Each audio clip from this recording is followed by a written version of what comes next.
Everyone, जय हिंद दोस्तों, प्यारे बच्चों। तो बच्चों, मैं एक चीज आप लोगों से कहना चाहता हूँ। क्या बच्चों आप वर्ब के बिना कोई सेंटेंस की कल्पना कर सकते हैं? क्या नहीं कर सकते हैं? मैंने इसके पहले जो वीडियो बनाया वर्ब के टाइप्स के बारे में, वर्ब के और उसके कितने प्रकार होते हैं, कितने टाइप्स होते हैं, उनके बारे में मैंने वीडियो बनाया है ना। उनमें मैं सारी बातों कहा कि वर्ब जो होता है वो किसी भी सेंटेंस का महत्वपूर्ण मोस्ट इंपोर्टेंट क्या होता है, वो पार्ट होता है। उसके बिना हम किसी भी सेंटेंस की है ना इमेजिन कभी नहीं कर सकते हैं बच्चों।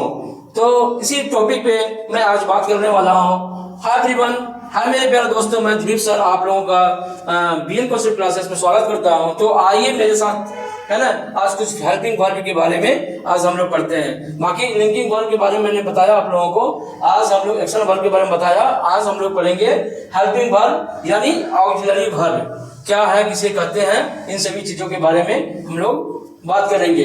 तो इंग्लिश ग्रामर में जो बच्चों हेल्पिंग वर्ब सहायक क्रिया मुख्य रूप से दो तरह के होते हैं। यानी कि हेल्पिंग वर्ब किसे कहते हैं? जो मेन वर्ब की हेल्प करने के लिए जिस वर्ब का हम लोग यूज करते हैं उसे बोलते हैं हेल्पिंग वर्ब या ऑक्सिलरी वर्ब भी हम लोग कहते हैं। और इसको हिंदी में सहायक क्रिया के तौर पे हम लोग जानते हैं। राइट बच्चों, आगे बढ़े। तो दो तरह के मेनली होता है ऑक्सिलरी वर्ब। तो पहला क्या होता है बच्चों? ये होता है हेल्पिंग वर्ब। क्या होता है? ये हेल्पिंग वर्ब होता है। हेल्पिंग वर्ब सहायक क्रिया दो तरह की होती है, प्राइमरी हेल्पिंग वर्ब बोलेंगे और दूसरा क्या बोलेंगे? Model helping verb. पहले हम लोग प्राइमरी हेल्पिंग वर्ब के बारे में डिटेल बात करेंगे, जानेंगे, और फिर हम लोग मॉडल वर्ब के बारे में एक विस्तार से पूरा एक्सप्लेन करते हुए हम बात करेंगे। राइट बच्चों, तो बच्चों आगे चलते हैं। प्राइमरी हेल्पिंग वर्ब क्या है? प्राइमरी हेल्पिंग वर्ब जो होता है बच्चों वो क्या होता है? बी होता है, हैव होता है और डू होता है। राइट बच्चों, क्या होता है? बी, हैव, डू के रूप में आते हैं। और ये सब देखो is, am, are, was, were, has, had, does, did, ये सभी क्या है? प्राइमरी है ना हेल्पिंग वर्ब्स होते हैं बच्चों। तो बच्चों फर्स्ट पर मैंने बताया बी होता है, हैव होता है और डू होता है। तो बारी बारी से हम लोग आप है ना इन चीजों के बारे में हम लोग स्टडी करते हैं। तो बी के बारे में बच्चों, बी का जो बच्चों फॉर्म होता है वो होता है is, am, are, was, were, being, been. ठीक है ना। तो जनरली जो हम लोग पढ़ते हैं इज, एम, आर, वाज, वर का यूज तो सभी लोग जानते हैं। इतना तो तुम लोग जानते होंगे, है कि नहीं? इतना तो आप अवश्य जानते, जरूर जानते होंगे इज, एम, आर और वाज, वर का यूज, है कि नहीं? अगर आप थोड़ा बहुत भी इंग्लिश ग्रामर पढ़े होंगे तो बच्चों ध्यान देने की बात है। अगर आप नहीं पढ़े होंगे तो आपके साथ दिलीप सर है, कोई बात नहीं, है ना। अभी भी समय है दोस्तों, है ना। अभी भी समय है। कहा कि जब जागो तभी सवेरा, है ना। जब आपको होश आ गया कि हमें इंग्लिश पढ़ना चाहिए, इंग्लिश का इंपॉर्टेंस दुनिया में कितना है, विदाउट इंग्लिश आप कुछ भी नहीं कर सकते हैं। कैन डू नथिंग, ठीक है ना। तो आप नहीं कर सकते हैं। तो बच्चों तो चलते हैं। तो मैंने कहा बी का कितने फॉर्म होते हैं? Is, am, are, was, were, being, been. तो देख लेते हैं बारी बारी से इनका सेंटेंस में कैसे यूज होता है। जैसे कि सी इज, है ना, यहाँ पे ये क्या आपका इज क्या है? हेल्पिंग वर्ब है, प्राइमरी हेल्पिंग वर्ब है। तो she is reading a book, she is reading a book, वह एक किताब पढ़ रही है ना। तो देखो यहाँ पे रीड जो है ना, रीडिंग है ना, इसकी सहायता के लिए, हेल्प के लिए इसका प्रयोग यहाँ पे हमने किया। She is reading a book, वह एक किताब पढ़ रही है। They are going to school, यहाँ भी क्या है? एक हेल्पिंग वर्ब का यूज किया गया है जिसे हम प्राइमरी हेल्पिंग वर्ब कहते हैं कि they are going to school, they are going to school, वे लोग स्कूल जा रहे हैं। ही वॉज, है ना, ही वॉज टायर्ड यस्टरडे, वह कल थक गया था। We were waiting for you, we were waiting for you, हम लोग तुम्हारा इंतजार कर रहे थे, हम लोग आप लोगों का इंतजार कर रहे थे। सी इज बीइंग, अब आ गया बीइंग ना, क्या आ गया? बीइंग और being. She is being very helpful, क्या हो गया?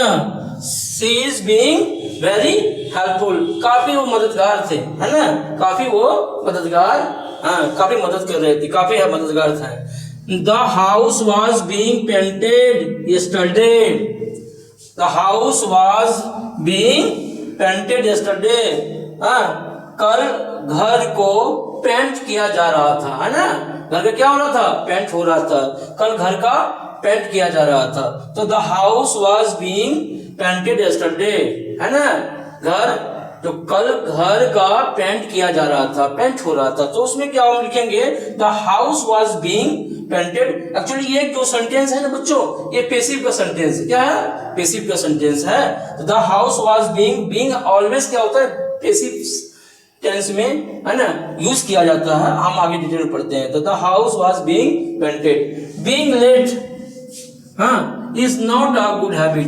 देर होना अच्छी आदत नहीं है कि नहीं है? कहते हैं कि बीइंग लेट, यहाँ पे देखो सब्जेक्ट के रूप में भी इसका यूज किया गया है। Being late is not a good habit. हाँ, देरी से, देर होना कोई अच्छी आदत नहीं है। आई don't like being ignored by, क्या है, ये जिरंड के रूप में, जिरंड है यहाँ पे, और जिरंड के रूप में वर्ब का यूज किया गया, बीइंग यूज किया गया, जो एक सब्जेक्ट है कि नहीं? Being late is not a good habit. देर होना अच्छी आदत नहीं है। अब I don't like being ignored by my friend, यानी मेरे दोस्तों द्वारा मुझे बिल्कुल पसंद नहीं है मेरे दोस्तों द्वारा नजरअंदाज करना। मुझे मेरे दोस्तों द्वारा नजरअंदाज करना पसंद नहीं है ना? तो यहाँ पे जो बच्चों ये जो जिरंड का यूज हुआ है ना, जिरंड का यूज हुआ है, वो किस फॉर्म में हुआ? ऑब्जेक्ट के रूप में हुआ। यहाँ पे क्या हुआ हम जानेंगे, ऑब्जेक्ट के रूप में यहाँ पे यूज किया गया है बीइंग का। अब बात करते हैं दोस्तों बीन का। बीन का यूज करते हैं। बी पास्ट पार्टिसिपल का क्या है? रूप है। बी जो है, बीन जो है, बी जो है, बीन का पास्ट पार्टिसिपल रूप है। किसका? बी का ही। बी का जो बीन है ना, बी का ही पास्ट पार्टिसिपल रूप बीन होता है बच्चों, है कि नहीं? तो घबराना नहीं, बीन क्या है, कुछ नहीं, सब समझ जाओगे। इसका यूज कहाँ के करते हैं हम लोग? पास्ट परफेक्ट टेंस में करते हैं, है ना? पास्ट परफेक्ट टेंस क्या होता है? जो काम पूरा हो चुका है ना, जो पूरा कर लिया गया, उसको हम लोग क्या बोलते हैं? पास्ट परफेक्ट टेंस होता है। यह हमेशा हैव है जैसे हेल्पिंग वर्ब के साथ आता है। किसके साथ आता है? बीन, हैव और हैव के हम लोग लगाते हैं ना, हैव बीन, हैज बीन, है ना, यूज करते हैं ना। तो हमेशा जो हेल्पिंग वर्ब, ये जो बीन है, वो हैव और हैव के साथ आता है। ये हेल्पिंग वर्ब के साथ आता है। अच्छा, यूज कहाँ करते हैं? यूज करते हैं प्रेजेंट परफेक्ट या पास्ट परफेक्ट टेंस में करते हैं। मैंने सारा कुछ डिटेल में लिख दिया है, आप लोग इसको स्क्रीनशॉट या देख लेंगे, इसको स्क्रीनशॉट ले लेंगे और डीपली पढ़ेंगे और इसे ट्रांसलेशन बनाने की कोशिश करेंगे। पैसिव वॉइस में भी क्रिया को पूर्ण करने के लिए किया जाता है। किसी स्थिति या क्रिया को पूर्ण होने को दर्शाने के लिए हम इसका यूज करते हैं। अब हम लोग एग्जाम्पल से समझते हैं दोस्तों। She has been sick for 2 hours। वह 2 घंटे से बीमार है कि नहीं है? वह 2 घंटे से बीमार है। She has been sick for 2 hours। ठीक है ना? तो देखो यहाँ पे ये बीन का जो यूज हुआ है दोस्तों, हैज के साथ हुआ है ना, और ये कहाँ पे है? पास्ट परफेक्ट टेंस में इसका यूज किया गया है बच्चों। ठीक है ना? देखो अब दूसरा, देखो दूसरा है दे हैड बीन, है ना, ये प्रेजेंट परफेक्ट है ना। They had been friends before the fight. झगड़े से पहले, जब झगड़ा था हुआ भी, उससे पहले वे लोग क्या थे? दोस्त थे। झगड़े से पहले वे लोग दोस्त थे। दे हैड बीन, ये पास्ट परफेक्ट टेंस की बात है ना? तो ये पास्ट परफेक्ट टेंस है, हैड के साथ बीन लग के आया है। They had been friends before the fight. झगड़े से पहले वे लोग क्या थे? दोस्त थे। The work has been completed.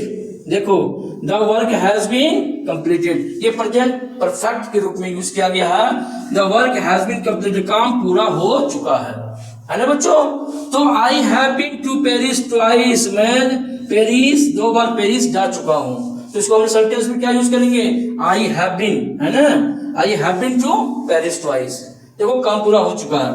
The rules had been explain to us, है ना, हम लोगों को, है ना, हमें सारे रूल्स को बता दिए गए थे। सारे रूल्स बता दिए गए थे, हमें सारे रूल्स, सारे नियम बता दिए गए थे। The rules had been explain to us, है ना।